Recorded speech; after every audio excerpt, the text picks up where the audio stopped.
Dear friends, मैं प्रयागराज मिश्रा एक बार फिर से स्वागत करता हूं आप सभी का अपने चैनल टारगेट गुरुकुल पे। जैसा कि आप सभी को पता है कि कल मैंने आपको हिस्ट्री के सिलेबस के बारे में बताया था और हुंकार सीरीज़ है ये आपकी थोड़ी जो 15 दिन बचे हैं वहाँ पर आपकी हेल्प करेगी। यहाँ पर थोड़ा सा मेरा पढ़ाने का तरीका अलग है। मैं MCQs आपके समय के हिसाब से बाद में थोड़ा कराऊँगा, अभी हफ्ते भर बाद। लेकिन उससे पहले जो इम्पॉर्टेंट टॉपिक्स हैं बहुत ज़्यादा, जिनकी डिमांड है एग्ज़ाम में आते हैं, जो स्कोरिंग टॉपिक्स हैं, उनको मैं थोड़ा डिटेल में बताने की कोशिश करता हूँ। ठीक है, जैसा आपको पता है कि कल मैंने स्ट्रैटेजी बता दी थी, तो आज उसी स्ट्रैटेजी को फॉलो करते हुए हम आगे बढ़ेंगे और आपको थोड़ा सा जो हमारा हड़प्पा काल है और जो वैदिक सभ्यता है, इन कालों को, हम दोनों कालों को अच्छे से समझेंगे आज। फ़िलहाल अगर प्राचीन इतिहास की बात करते हैं तो पृथ्वी के उद्भव से लेकर के कुछ यहाँ पे कॉमन टॉपिक्स हैं, कॉमन पॉइंट्स हैं, उनको देख लेते हैं। बहुत ही कॉमन है, इस पे ज़्यादा हम डिस्कस नहीं करेंगे, ज़्यादा पूछा नहीं जाता है। जो इम्पोर्टेंट है इसके हिसाब से हम वही कराएंगे। जैसे आपको पता है कि प्रागैतिहासिक काल है और ऐतिहासिक काल, ठीक है। तो प्रागैतिहासिक काल वो होता है जहाँ पे लिखित साक्ष्य उपलब्ध नहीं होते हैं और ऐतिहासिक काल वो होता है जहाँ पे लिखित साक्ष्य उपलब्ध होते हैं। तो प्रागैतिहासिक काल मतलब यहाँ पे आपको लिखित जो साक्ष्य हैं वो उपलब्ध नहीं हैं, ठीक है। इस चीज़ पर आपको फोकस करना है। एक सेकेंड,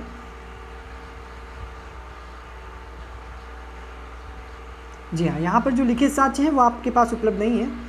अब एक चीज़ ध्यान रखिएगा, इसमें 3 काल आते हैं: पुरापाषाण काल, मध्यपाषाण काल और नवपाषाण काल।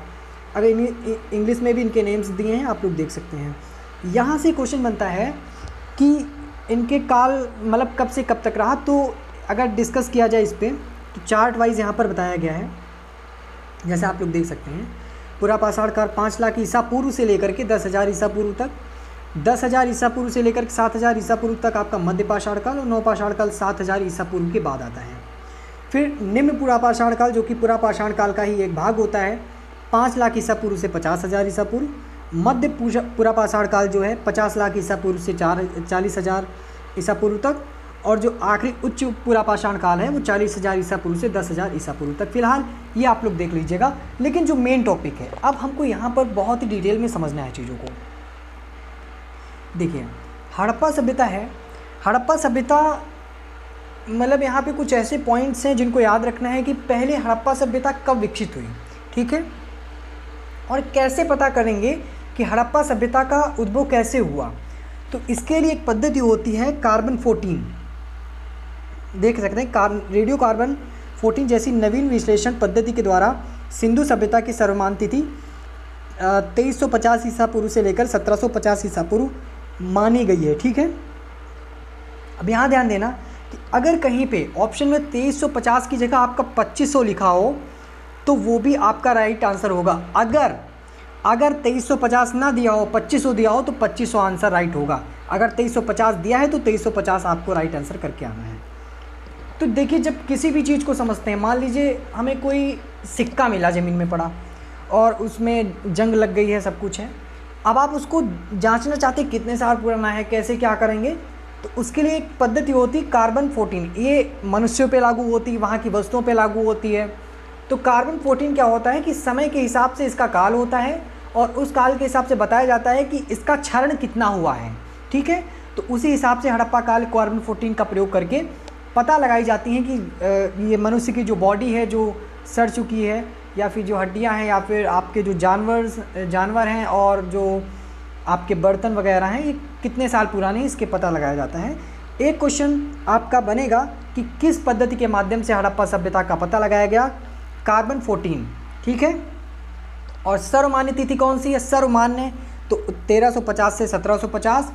इसकी सभ्यता की खोज 1921 में राय बहादुर दयाराम साहनी के द्वारा की गई थी। दोनों इंपॉर्टेंट हैं। डेट कब है, तो देखिए डेट को इंटरलिंक करते हुए चल रहे हैं। यहाँ पर मैंने प्रोसेस बताया था आपको कैसे इंटरलिंक करना है चीज़ों को, वो आप कर सकते हैं, ठीक है। फिलहाल टॉपिक वाइज मैं आपको पढ़ा रहा हूँ। फिर है कि सिंधु सभ्यता है। सिंधु सभ्यता नगरी सभ्यता थी। पूछ सकता है कि सिंधु सभ्यता नगरी सभ्यता कैसी थी, हर एक पॉइंट पे मैं बताऊंगा कैसे क्वेश्चन बनेंगे। तो सिंधु सभ्यता और जो थी आपकी वो नगरी सभ्यता थी, ग्रामीण सभ्यता नहीं थी, नगरी सभ्यता थी सिंधु सभ्यता। अब ये कन्फ्यूज़न और होगी कि सिंधु सभ्यता की, थोड़ा एडिशनल है कि सिंधु सभ्यता के कई नाम हैं।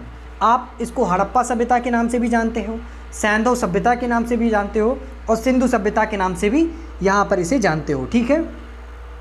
तो इसको तीनों एक प्रकार से पर्यायवाची मानिए।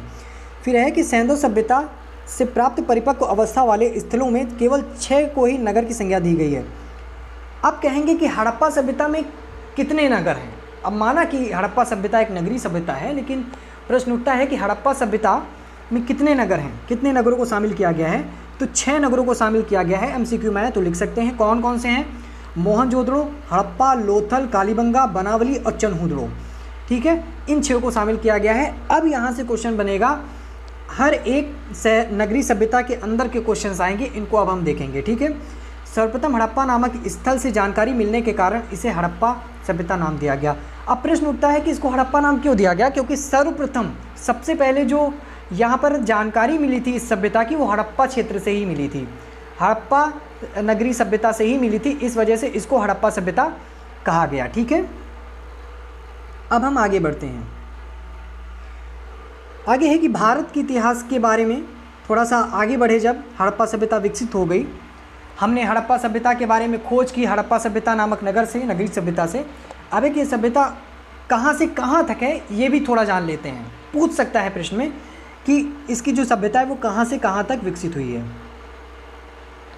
यह सभ्यता उत्तर में कश्मीर के मांडा से लेकर दक्षिण में दैमाबाद तथा पश्चिम में बलूचिस्तान के सुक्तांगे डोर से लेकर पूर्व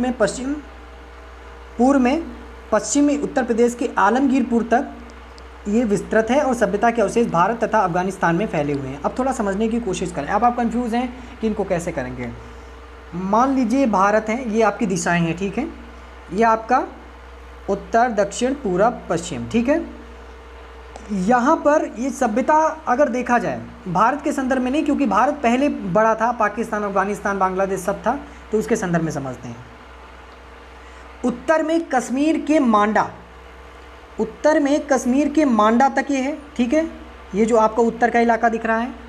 इसके बाद आएंगे तो दक्षिण में दैमाबाद, और दक्षिण में आएंगे तो दैमाबाद, दक्षिण में दैमाबाद तक इसका विस्तार है।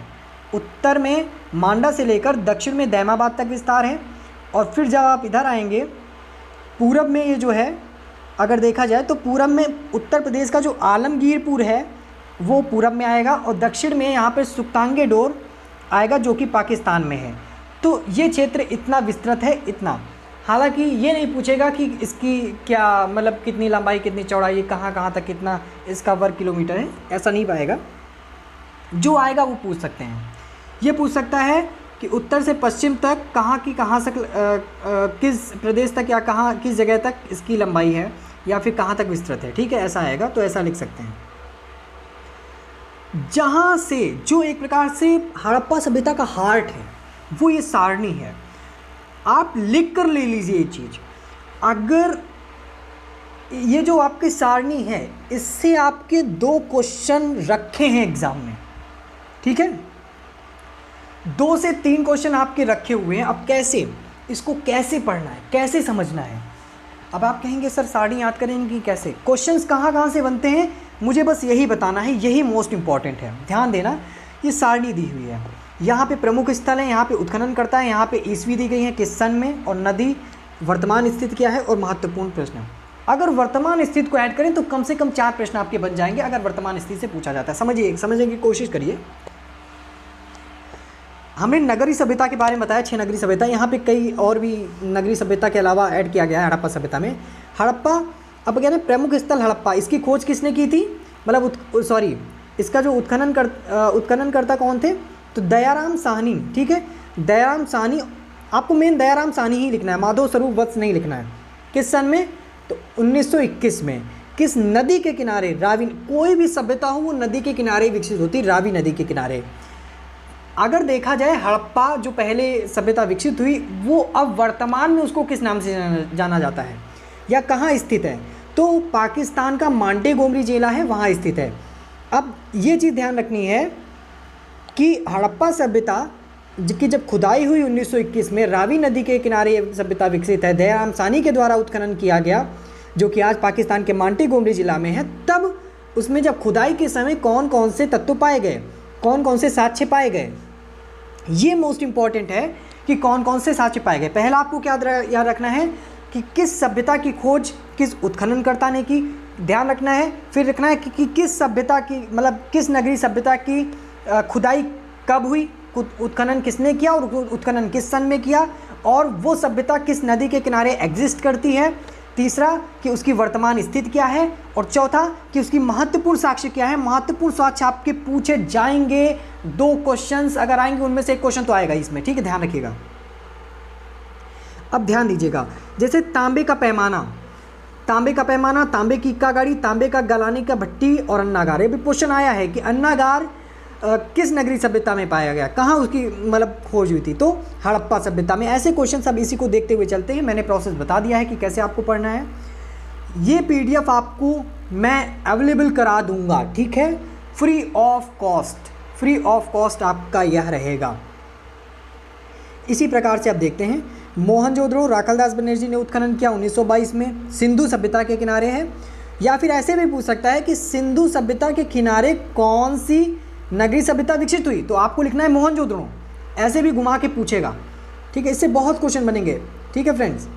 फिर है कि पाकिस्तान के सिंध प्रांत के लरकाना ज़िले में है। यहाँ पर एक इंपॉर्टेंट क्वेश्चन बनेगा कि स्नानागार और अन्नागार। स्नानागार बहुत इंपॉर्टेंट है, ये क्वेश्चन आप मान लीजिए कि 60% आना है इसका, ठीक है, कि स्नानागार कहाँ पाया गया हड़प्पा सभ्यता में, तो वो मोहनजोदड़ो में आपका पाया गया। तो ये क्वेश्चन फ्रेंड्स यहाँ से बन जाएगा। इसी प्रकार आप देख सकते हैं सूती धागा, सीप का मानक और पशुपति की मूर्ति, कांसे की नृत्य की, ये सारे आ गया। उसके बाद चन्हुदड़ों में आएंगे तो गोपाल मजूमदार 1934 में, सिंधु नदी सिंध प्रांत पाकिस्तान में है। मक्का बनाने का कारखाना इसका महत्वपूर्ण है। यहाँ पे दवात, काजल, कंगा, वकरा आरिट है। इसी प्रकार आप कुछ देख लेंगे, लेकिन जो इंपॉर्टेंट है मैं उसको थोड़ा सा कराता हुआ चलता हूँ। कालीबंगा पे आते हैं, ये भी याद कर लीजिएगा, PDF अवेलेबल रहेगा तो याद कर लीजिएगा इस तरह, ठीक है। Kalibangan BL Lal and BK Thapar में 1960 में इसको ईस्वी में इसकी खुदाई की गई। घग्गर नदी के किनारे है। राजस्थान का श्री गंगानगर जिला है, वहाँ पे है। ये इंपॉर्टेंट क्वेश्चन आता है कि जूते खेत का, जब मैंने एंट्रेंस दिया था तब ये क्वेश्चन आया था कि जूते खेत, अग्निवेदियाँ, पकीट है, यानी जूते खेत वाला बहुत इंपॉर्टेंट है कि जूते खेत हड़प्पा सभ्यता में किस नगरीय सभ्यता की विशेषता है, तो कालीबंगा। ये लिख लेना है आप लोग को, ठीक है, नोट कर लो, नहीं है ना हो तो PDF पे अवेलेबल रहेगा ही। धौलीवीरा इंपॉर्टेंट है, रवि सिंह बिस्ट 1990 में। लूनी गुजरात का कच्छ जिला है, और पॉलिसदार यहाँ पे सब पाए गए। अब थोड़ा सा बनावली पे भी आते हैं। बनावली रवीन सिंह बिस्ट के द्वारा ही 1973-74 में रंगोई नदी के किनारे हरियाणा हिसार जिला लगता है। और मिट्टी का खिलौना और हल जो मातृ देवी की मनोरण्य है। थोड़ा सा एक चीज़ ध्यान देना, मैंने अब ये कहा कि अब ये पूछ लिया कि हड़प्पा सभ्यता किस सन में मतलब या किस नदी के किनारे विकसित हुई, तो आपने वहाँ पे ऑप्शन दिए होंगे नदियों के, नदी का लगा दिया। ध्यान देना है कि कैसे भी क्वेश्चन पूछ सकता है। क्वेश्चन ये भी पूछ सकता है कि रावी नदी के किनारे कौन सी नगरीय सभ्यता विकसित हुई, तो आपको हड़प्पा लिखना होगा। कई शहरों के नाम नगरीय सभ्यता के नाम दिए होंगे। ये भी पूछ सकता है कि वर्तमान का सिंध प्रांत का जो लरकाना जिला है वो किस नगरीय सभ्यता से जुड़ा हुआ है, वो मोहनजोदड़ो से जुड़ा हुआ है। ऐसे भी पूछ सकते, कहीं से भी कितने भी डायमेंशंस में आपके क्वेश्चन सारे कवर कर सकता है। बस आपको पूरा एक प्रकार से गोल कर पी कर जाना है, आपको समझ लीजिए, ठीक है। ज़्यादा एक्सपेरिमेंट करने की कोशिश नहीं करनी है, चीज़ों को ज़्यादा ओवर थिंकिंग नहीं करनी। मैंने कल आपको बताया था, इधर उधर का कुछ नहीं पढ़ना है, पढ़ना वही है जो आपके सिलेबस में है, और इससे बाहर कुछ नहीं आने वाला। अगर किसी हड़प्पा सभ्यता के टॉपिक पर फोकस करना है तो ये जो PDF है इसको रट लीजिएगा। मैं आप लोगों से बार बार कह रहा हूँ, जब एंट्रेंस एग्जाम होगा, जब मिलने आऊँगा तब पूछूंगा कौन कौन से क्वेश्चन आए, इसमें से मिला लीजिएगा। PDF तो अवेलेबल रहेगा ही आपके पास। थोड़ा सा इस पर सब पॉइंट्स में नज़र डाल लेते हैं, पावर पॉइंट्स पे। मोहनजोदड़ो का प्राप्त वृहत स्नानागार एक प्रमुख स्मारक है। जैसा मैंने अभी कहा, बहुत इंपॉर्टेंट क्वेश्चन है, स्नानागार वाला पूछा गया है, तो सेम वही पॉइंट पावर पॉइंट में भी डिस्कस किया गया है कि वृहत स्नानागार है, या पूछ सकता है कि सबसे वृहत स्नानागार कौन सा है, तो आपको लिखना है मोहनजोदड़ो में था, ठीक है। और मध्य स्थित स्नान, हालांकि मीटर चौड़ाई ये गहरा वगैरह नहीं दिखेगा, नहीं आएगा, बट एक बार याद कर लीजिएगा ऐसे। सिंधु सभ्यता की लिपि क्या है, बहुत बहुत important question, important most important question है। सिंधु सभ्यता की लिपि भाव चित्रात्मक है, कई बार क्वेश्चन आया है। भाव चित्रात्मक लिपि है सिंधु सभ्यता की, ठीक है। और ये भी देख लीजिएगा कि इसे बूस्त्रे फेदेन नाम से जाना जाता है। ये मोस्ट इंपॉर्टेंट क्वेश्चन है, इसको थोड़ा जूम कर लेता हूँ। सिंधु सभ्यता की भाव चित्रात्मक है जो लिपि है वो इसे बूस्ट्रे फेदेन नामक से जाना जाता है। फिर है सिंधु सभ्यता के लोगों को नगरों में घर विनाश के लिए ग्रीड पद्धति, वैसे इंपॉर्टेंट नहीं है लेकिन ये भाव चित्रात्मक वाला मोस्ट इंपॉर्टेंट है। अब आता है कि किन देवी देवताओं की पूजा करते थे, मतलब कैसे इनका पूजा पाठ था। मातृदेवी, वृक्ष पूजा, शिव पूजा, शिव पूजा बहुत, शिव आद्य। अब एक क्वेश्चन यहाँ से ही बनता है कि एमसीक्यू तो कराएंगे, ठीक है, उसकी चिंता मत करें, समझा रहे हैं। एमसीक्यू भी आपके बाद में कराएंगे 1-2 दिन जब बचेंगे, ठीक है, बहुत अच्छे से, क्योंकि सब आपका रिवीजन होगा। शिव पूजा यहाँ पे पूछा जाएगा हड़प्पा सभ्यता के अंतर्गत किस देवी की, किस भगवान की पूजा होती थी, तो शिव आद्य। वहाँ पे एक ऑप्शन होगा शिव आद्य या फिर आद्य शिव ऐसे करके, तो वहाँ पे ये राइट आंसर होगा। अब थोड़ा देखते हैं, ये भी इम्पॉर्टेंट है, यहाँ पे देख लीजिए पावर पॉइंट्स में।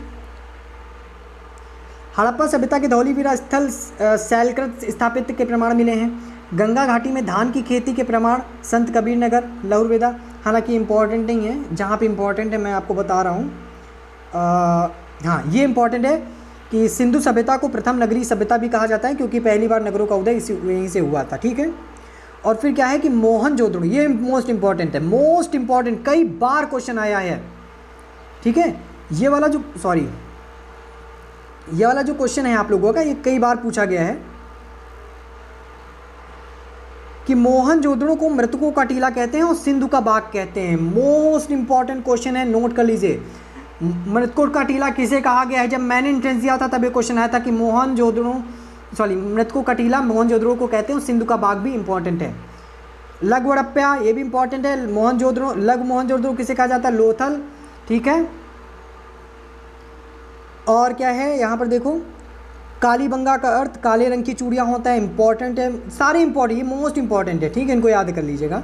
लोथल का अर्थ होता है मुर्दों का नगर, किसे कहा जाता है? लोथल को। राखीगढ़ी भारत में स्थित इस सभ्यता का सबसे बड़ा स्थल है, इंपॉर्टेंट है, मोस्ट इंपॉर्टेंट। राखीगढ़ी को भारत में स्थित सभ्यता का सबसे बड़ा स्थल है। मापतौल का अनुपात 16 अनुपात में थी। इस काल के मंदिर के अवशेष नहीं मिलते हैं, ठीक है, मंदिर नहीं पाए जाते हैं। मोहरें अधिकांशतः सेलखड़ी से बनी होती थी, इंपॉर्टेंट क्वेश्चन है। लिपि आपको पता है भाव चित्रात्मक थी, लेकिन इसकी लिपि को पढ़ा नहीं जा सका है, ये इंपॉर्टेंट है, ठीक है। तो आप लोग याद कर लीजिएगा। अब थोड़ा सा आगे बढ़ते हैं वैदिक सभ्यता में। जब एमसीक्यू कराएंगे तो वैदिक सभ्यता को थोड़ा सा और डिटेल में हम ले लेंगे। जितना मैंने लास्ट के पावर पॉइंट्स कराए हैं, इंपॉर्टेंट बताए हैं, नोट कर लो कॉपी में ताबड़तोड़ तरीके से। एमसीक्यू भी इसके होंगे और सारे क्वेश्चन, सारे डाउट्स क्लियर होंगे आपके हमारे साथ, ठीक है। बस जुड़े रहिएगा, कहीं ना जाइएगा। और जितना मैंने हड़प्पा सभ्यता से कराया, इसके बाहर कुछ नहीं आने वाला। जितना मैं कराऊंगा उसके बाहर कुछ नहीं आएगा। फिर है मैक्स मूलर ने आर्यों, अब देखिए वैदिक सभ्यता, मैक्स मूलर ने आर्यों का मूल निवास स्थान मध्य एशिया, ये पूछ सकता है कि मध्य एशिया का आर्यों ने, मैक्स मूलर ने आर्यों का मूल स्थान मध्य एशिया बताया था। और बाल गंगाधर तिलक ने इसको उत्तरी ध्रुव बताया था। बाल गंगाधर तिलक वाला इंपॉर्टेंट है, इसको देख लीजिएगा कि बाल गंगाधर तिलक ने उत्तरी ध्रुव यहाँ पर जो है वो वैदिक सभ्यता के आर्यों का बताया है। वैदिक सभ्यता से संबंधित प्राचीनतम अभिलेख बोगज कोई नामक स्थान से प्राप्त हुआ है, जिसमें वैदिक देवताओं को इंद्र, मित्र, वरुण और नात्सत से का उल्लेख भी प्राप्त होता है, ठीक है। आर्यों द्वारा निर्मित सभ्यता वैदिक सभ्यता कहलाई, इनकी भाषा संस्कृत थी। ये मोस्ट इंपॉर्टेंट क्वेश्चन है कि आर्यों द्वारा से निर्मित जो दो इंपॉर्टेंट क्वेश्चन बनते हैं कि वैदिक सभ्यता किसके द्वारा निर्मित की गई, तो आर्यों के द्वारा। और दूसरी चीज़ कि इसकी भाषा क्या थी, तो इसकी भाषा संस्कृत थी। ये इंपॉर्टेंट कई बार क्वेश्चन आया है कि इसकी भाषा जो थी वो संस्कृत थी आप लोगों की, ठीक है। अब ये थोड़ा सा देख लीजिएगा, यहाँ से क्वेश्चन बन जाते कभी कभी कि वैदिक कालीन नदियाँ हैं, प्राचीन नाम इनके हैं कुब्र, कुर्रम आधुनिक नाम है, विपाशा इसका प्राचीन नाम है, सॉरी ये उसी के क्रम में है। फिर कुभाषा है काबुल, और फिर विस्तृता झेलम, झेलम नदी को चिनाब रवि को आस्किनी कहते थे, रावी को परुषणी, सतलज को सतुद्री, और ब्यास को बिपाशा, गंडक को सादानीरा, दशवती को घगर को दशवती, और गोमती को गोमल। गोमती वाला में भी पूछा जा सकता है, ठीक है। गोमती नदी को प्राचीन नाम वैदिक सभ्यता में क्या था, लिख लीजिएगा, गोमल कहते थे। स्वास नदी को स्वास, ठीक है। अब वेदांग और उनके संबंधी जो है, ठीक है, फिलहाल ये ज़्यादा इंपॉर्टेंट नहीं, लेकिन देख लीजिए यहाँ पर वेदांग जो था वो किससे संबंधित था, शुद्ध उच्चारण से वेदांग, ठीक है। और फिर कल्प जो था वो यज्ञों का संपादन करता था। व्याकरण व्याकरणीय नियम, निरुक्त शब्दों की उत्पत्ति, छंद छंदों का प्रयोग, ज्योतिष और ज्योतिषचार्यों का विकास करता था। ठीक है,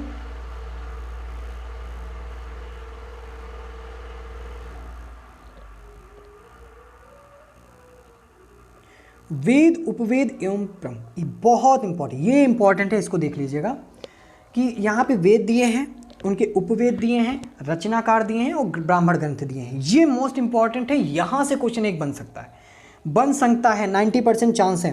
तो देख लीजिए वेद कितने होते हैं, 4 होते हैं। ठीक है, ये याद रखिएगा।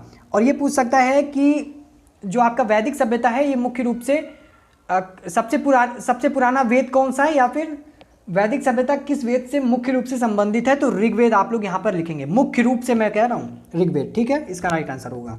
अब देखिए ऋग्वेद सबसे पुराना वेद है, तो इसका उपवेद है आयुर्वेद, रचनाकार इसके धन्वंतरी हैं, मोस्ट इंपॉर्टेंट है। ये आया था क्वेश्चन जब मैंने इंस्टेंस दिया था कि ऋग्वेद के रचनाकार कौन है, धन्वंतरी। और ब्राह्मण ग्रंथ कौन सा है, ऐत्रेय या कौशिक की। ऐसे पूछ सकता है कि ऐत्रेय ब्राह्मण ग्रंथ किस वेद से संबंधित है, तो आप लिख सकते हैं घुमा के कि ऋग्वेद। ठीक है, यहाँ पे ऑप्शन दे सकते हैं। फिर सामवेद गंधर्ववेद इसका उपवेद है, भरत मुनि इसके रचनाकार थे। पंचवेद जैमिनी और षड्विश, तो जैमिनी यहाँ पर ज़्यादा पूछा जाता है, देख लीजिएगा।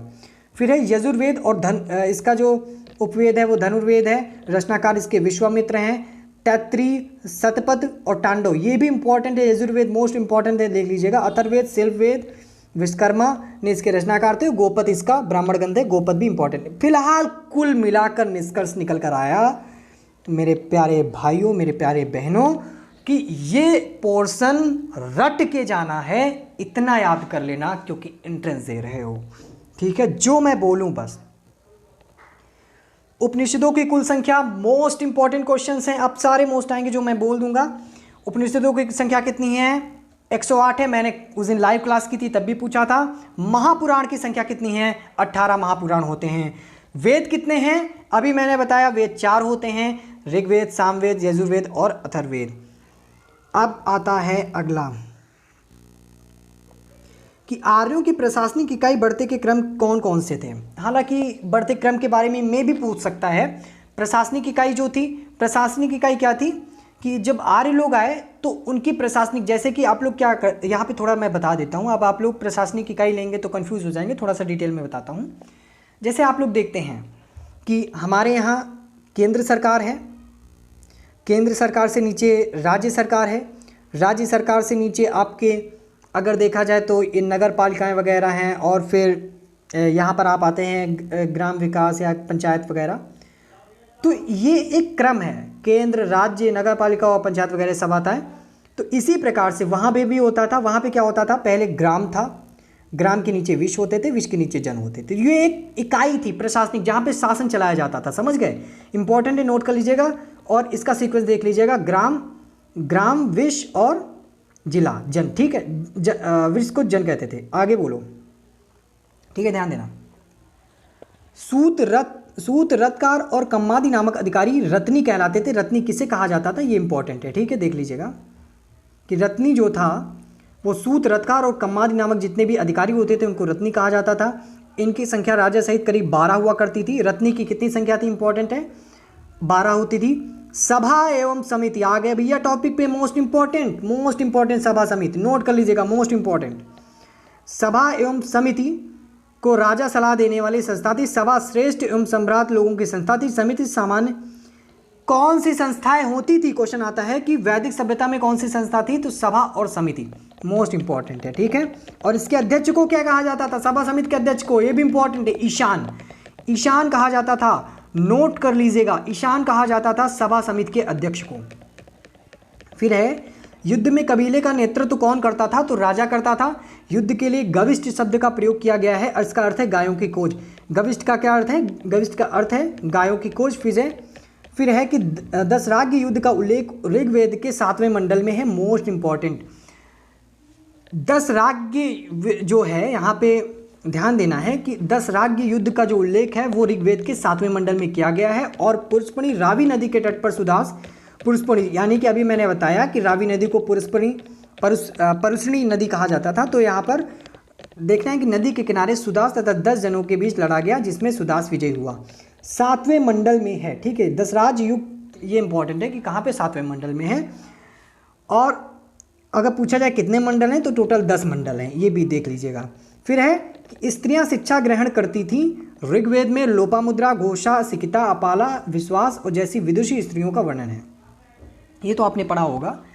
ऐसा कह सकता है कि ऑप्शन देगा और वहाँ पूछेगा कि निम्न में से वैदिक सभ्यता में कौन सी विदुषी स्त्री नहीं है, तो या फिर कौन सी विदुषी स्त्री का वर्णन किया गया है, तो ऑप्शन दिया होगा वहाँ पर। अगर इन लोगों में चाहे लोपामुद्रा, घोषा, सिकता, पाला, विश्वास हो, इनमें से कोई ऑप्शन आता है ऋग्वेद का, तो आप लोग लिख सकते हैं, आप लोग सही कर सकते हैं कि हाँ कुल मिला के जितना मैंने बताया आपको रटना है, आपको रट के जाना है एक प्रकार से, मतलब गलती नहीं करनी है। अगर नहीं समझ आ रहा तो रटिए। फिलहाल मैंने समझाने की कोशिश की है, चीज़ों को समझेंगे, सारी चीज़ें होंगी, रटने की कोशिश करेंगे, नहीं होगा। ये उन लोगों के लिए है जिनका बिल्कुल भी बेस नहीं है, तो आप लोग रट के जाइए, घोल के पी के कैसे भी जाइए, जो मैंने मोस्ट इंपॉर्टेंट बताया है उसको करके जाइए, तभी आप सक्सेस होंगे। और इसके बाहर कुछ नहीं आएगा, ये गारंटी लेता हूँ, ये मेरी गारंटी है, ठीक है। मिलिएगा, मैं आपको बताऊँगा। फिलहाल के लिए इतना ही, और आगे भी ऐसे चैप्टर कवर्स करेंगे। और अभी 8 बजे आपकी जो भूगोल है उसकी भी क्लास होगी, आप लोग उसे भी अटेंड करिएगा रात 8 बजे आज शाम को, ठीक है। चलिए, फिलहाल हमारे साथ जुड़ने के लिए आप सभी का बहुत बहुत धन्यवाद। वीडियो को शेयर कर दीजिएगा अपने व्हाट्सएप पे, हर जगह अपने फ्रेंड्स को, और मिलते हैं नेक्स्ट वीडियो में शाम को 8 बजे। हमारे साथ जुड़ने के लिए आप सभी का बहुत बहुत धन्यवाद।